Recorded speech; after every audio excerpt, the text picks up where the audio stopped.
देखिए, चेन्नई से दिल्ली मैदान बदल दिया, शाम के बजाय दोपहर का मैच भी कर दिया और तो और कप्तान भी बदल दिया, लेकिन फिर भी एसआरएच जो है ना वो पॉइंट्स टेबल से नहीं हिला। पहले भी लास्ट था, अभी भी लास्ट है। इस मैच पर हम चर्चा करेंगे। आप देख रहे हैं कॉइन डीसीएक्स गो प्रेजेंट्स ईएसपीएन क्रिक इन्फो T20 टाइम आउट।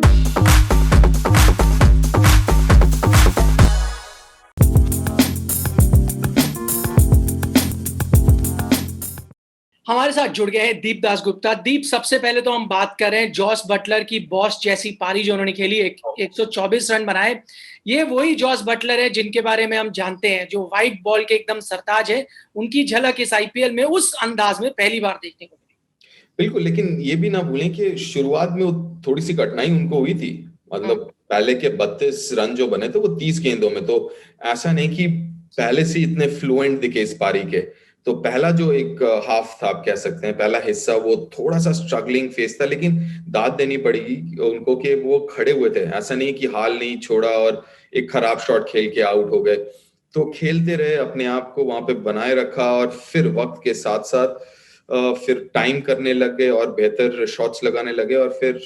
और जब अपने लय में आ गए जॉस बटलर, मेरे ख्याल से व्हाइट बॉल क्रिकेट में इनसे खतरनाक बल्लेबाज बहुत कम है इस वक्त। आपको लगता है ये रणनीति का भी हिस्सा था? हम ये सब जानते हैं कि राशिद खान उन्हें परेशान करते हैं। राशिद ने पहले 10 ओवर डाले तो उनको संभल कर खेले, और फिर जब देखा कि हाँ ओवर खत्म हो गए तो फिर अब मैं चांसेस लेता हूं। बिल्कुल, और ये ना आज बहुत ही जो ये मैच था, बहुत ही टैक्टिकल मैच था। अगर आप देखें, राशिद खान ने अपने 4 ओवर पहले 11 ओवर के भीतर ही खत्म कर दिया था। तो ये केन विलियमसन से भी पूछा गया, तो उनका ये कहना था, और ये सही भी है, कि आप देखिए, आप एक डिसीजन लेते हैं, गैम्बल करते हैं, क्योंकि आपको पता है कि ये टॉप 3 जो बल्लेबाज है, इनके मेन बल्लेबाज हैं। खासकर बटलर और संजू सैमसन की मैं यहाँ पे बात कर रहा हूँ, कि अगर आप एक बार मिडिल ऑर्डर में घुस गए, और राजस्थान रॉयल्स की मिडिल ऑर्डर उतना कारगर साबित नहीं हुई अब तक आईपीएल में, तो आप हर समय आप विकेट ढूंढ रहे होते हैं जब ये दोनों बल्लेबाज खेल रहे हैं। तो राशिद खान से बेहतर विकेट टेकिंग बॉलर है नहीं, चाहे वो एसआरएच कह लीजिए या विश्व भर में T20 क्रिकेट में कह लीजिए। तो जब है, तो आई थिंक वो गैम्बल उन्होंने लिया कि 4 ओवर करवाएं और विकेट लेने की कोशिश करें। वहां पे एक मौका भी बना था, ऐसा नहीं मौका नहीं बना था। एक विजय शंकर के पास वो थोड़ा सा लेट हो गए कैच के लिए जाते हुए। पर हाँ, आई मीन, जैसे आपने कहा कि अगर बल्लेबाजी के नजरिए से देखें, तो आप उनको 4 ओवर खेल दिए, आपको पता है कि भैया उनका जो बेस्ट बॉलर है, उनके 4 ओवर खत्म, तो फिर आप खुल के खेलो। टारगेट हो गया था 220 के करीब का। ये हमने देखा है कि, और ये पिछले मैच में ही देखा था कि मुंबई इंडियंस चेस कर गए थे, यही मैदान पर खेला गया था। एक समय लग रहा था चेजेबल में। दोनों पारियों को अगर कंपेयर करूं, बल्कि पहले 10 ओवर में 77 रन शायद 1 विकेट के नुकसान पे राजस्थान ने बनाए थे अपनी बैटिंग में। और अगर हम देखें कि जब ये बैटिंग कर रहे थे हैदराबाद की टीम, तो वो 82 रन बना चुकी थी, यानी उनसे आगे थी इन दैट 10 ओवर। जो एक किक चाहिए थी सेकेंड हाफ में, जो बटलर से आती है या संजू सैमसन से आती है, वो हैदराबाद से नहीं आई। अब मैं उनकी बैटिंग देख रहा हूं, जहां शंकर है, जादव है, नबी है, किक आ भी नहीं सकती। ये कमजोरी है उनकी।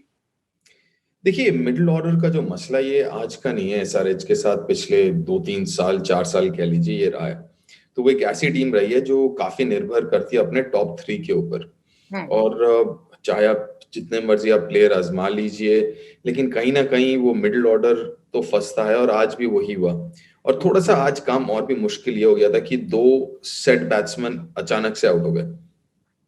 आप मनीष सेट होके आउट हो गए, उसके बाद बेस्टो सेट होके आउट हो गए। तो मेरे ख्याल 7वें ओवर पे एक विकेट गिरा, 8वें पे दूसरा। अब जब 2 नए बल्लेबाज आते हैं, और 2 नए बल्लेबाज ऐसे जो अपना टाइम लेके शुरुआत करते हैं, विलियमसन की भी मैं यहाँ पे बात कर रहा हूँ, तो अचानक से जो 11 रन रेट चाहिए था, या 12 का तब हो गया था, वो अचानक 1-2 ओवर के बाद 14, 14.5 हो गया। तो वो मसला होता है जब आप 200 के ऊपर के रन चेस कर रहे होते हैं, कि बीच में एक आधा ओवर भी, चाहे विकेट गिरे ना गिरे, आप हल्के नहीं खेल सकते, आपको चलते रहना है। इन हाइंडसाइट क्या हैदराबाद सोचेगा उस डिसीजन के बारे में, डेविड वार्नर को 11 से बाहर बैठाना? देखिए, हैदराबाद का तो मुझे नहीं पता, लेकिन मैं अपनी बात कह सकता हूँ। मैं तो बहुत अचंभित था। मैं बिल्कुल मानने को राजी हूं कि आप कप्तानी आपने बदल दी, केन, और खासकर जब आपके पास केन विलियमसन जैसे कप्तान है, जो कि मेरे हिसाब से वर्ल्ड क्रिकेट में एक बहुत ही अच्छे कप्तान है, वन ऑफ द टॉप कप्तान है, तो वो मान सकता हूँ। लेकिन टीम से बाहर वो थोड़ा थोड़ा मेरे समझ के बाहर है। और खासकर अगर आप मोहम्मद नबी को ला रहे हैं उनकी जगह, आपने उनसे 1 ओवर करवाया, वो भी उनको रन पड़े, फिर बैटिंग में भी 5-6 बड़ा मुश्किल काम है, 6 नंबर बैटिंग पे भी आना।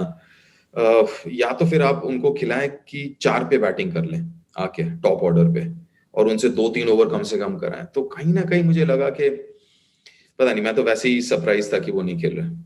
अगर मैं बेनिफिट ऑफ डाउट दे भी दूं हैदराबाद को, और अगर वो चेंज करना भी चाहते थे, तो आपको नहीं लगता Holder would been a better option than Nabi? कम से कम वो एक से ज्यादा ओवर तो डालते ही, क्योंकि आप ऑफ स्पिनर लेके आए, इतने कोई लेफ्ट हैंडर भी नहीं थे। होल्डर उनसे ज्यादा ओवर डालते भी, और अगर इतनी नीचे बैटिंग करा रहे हैं तो लंबे शॉट, लॉन्ग हैंडल आप उनसे ही ज्यादा उम्मीद करते हैं। बिल्कुल। और देखिए, मेरे ख्याल से नबी को लाए इसीलिए गया था कि काफी सारे लेफ्ट हैंडर्स हैं, चाहे वो आप मिलर की बात कर लें या टेवटिया की बात कर लें, अनुज रावत भी लेफ्ट हैंडर हैं। तो काफी सारे लेफ्ट हैंडर्स हैं, लेकिन वो मिडिल ऑर्डर में, मिडिल ऑर्डर तक तो बल्लेबाजी आई ही नहीं।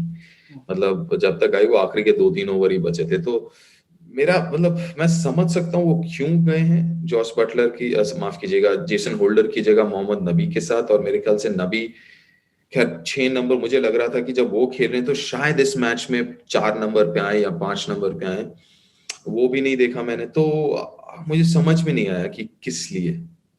आखिरी में, क्या these are curtains for SRH का होप कि प्लेऑफ तक पहुंचे? 7 मैच में 6 हार चुके हैं, बचे 7 हैं, आपको कम से कम 6 तो जीतने पड़ेंगे, कई तो कहेंगे शायद 7 भी जीतने पड़ जाए। बिल्कुल, कम से कम 6, उसके बाद भी 6 में से 2-3 तो अच्छे मार्जिन से जीतना पड़ेगा, ताकि नेट रन रेट 6 जीतेंगे मतलब पक्का है, ये तो है कि नेट रन रेट पे जाएगी फिर बात। तो हाँ, आई मीन कर्टन्स तो नहीं कहेंगे। देखिए, इसके पहले भी केकेआर लगातार 9 मैचेस जीती है, मुंबई भी लगातार 5 कुछ मैचेस जीत के क्वालिफाई किए। तो ऐसा हो सकता है, और पहले हुआ भी है, लेकिन मामला मुश्किल तो है, बहुत मुश्किल है।